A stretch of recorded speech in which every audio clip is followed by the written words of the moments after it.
The countdown continues to the NFC Championship Game here at Lumen Field, and the SWX Sports team has made the trip across the mountains to bring you the coverage. Alongside Noah Schmick, I'm Austin Getz as the Seattle Seahawks getting ready to face the Los Angeles Rams Sunday at 3:30 in the NFC Championship Game. Noah, we talk about this matchup. It's been a good one all year. The Rams getting a win in LA, that was week 11. The Seahawks getting a win here in Seattle, that was week 16. Now they meet up again in the playoffs. When the brackets came out, you thought it was probably a possibility that these two teams were going to be fighting for the NFC's berth to the Super Bowl, and here we are. Well, and this game's in Seattle, so the Seahawks should win, right? History serves. You'd think so, but if you look at the historical between these two teams, I mean, 29-28, the Seahawks lead in the all-time series. If you talk about a little bit about playoffs between these two teams, they've only met twice, once in 2005, and that was a wild card round when it was the St. Louis Rams, and the Rams won that one, and then back in 2020, also wild card round, and the LA Rams won that one. So there's a lot of historical between these two teams, and I think we're in for another really good showdown. We should be. You talk about these two teams, it's probably the best offense remaining, certainly in the playoffs, if not in the entire NFL, against, I think you can make the case, the best defense in Seattle. I think the X factor in this one is the play of Sam Darnold.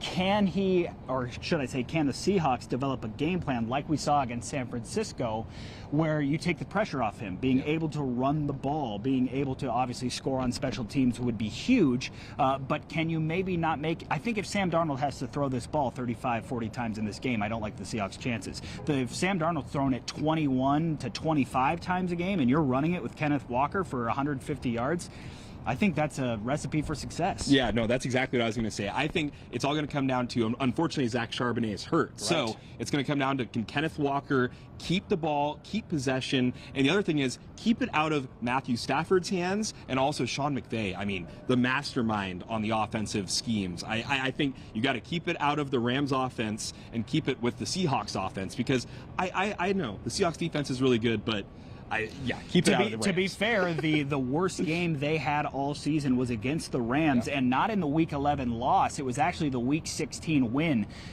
Stafford going for nearly 500 yards passing, 3 touchdowns, no interceptions. The Seahawks have not sacked Matthew Stafford at all this season in 2 games. He gets the ball out quick. He gets it to, of course, his star-studded receiver group of Puka Nacua and Devontae Adams, who was not on the field in that Week 16 matchup. He will be back in the NFC Championship Game.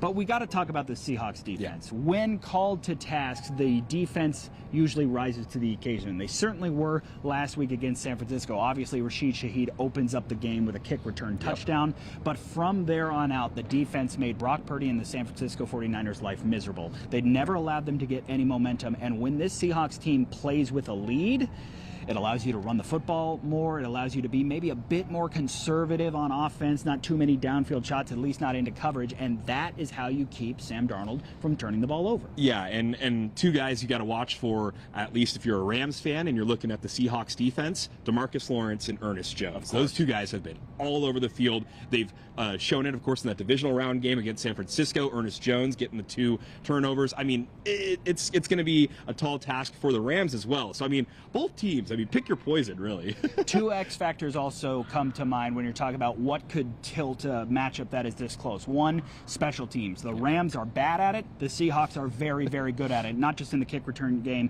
Jason Myers kicking field goals, Michael Dixon punting as a weapon. Yeah.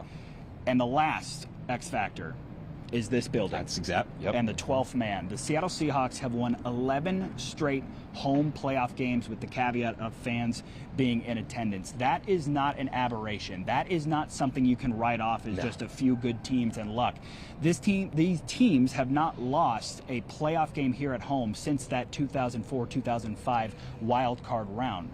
So, you talk about if this game is truly a coin flip, I'm going to go with the team that's able to communicate on offense and doesn't have the crowd behind them over the team that's trying to come into the most hostile environment in the NFL. Maybe do a full circle to where we started from. I think the team who is at home in this game is going to get the win, and with 70,000 screaming fans, it's going to be really tough for the Rams to do anything. We'll continue to bring you the coverage. Keep checking back here at SWXLocalSports.com and all of our social media. Seahawks, Rams, somebody's going to the Super Bowl. Somebody is having their season end.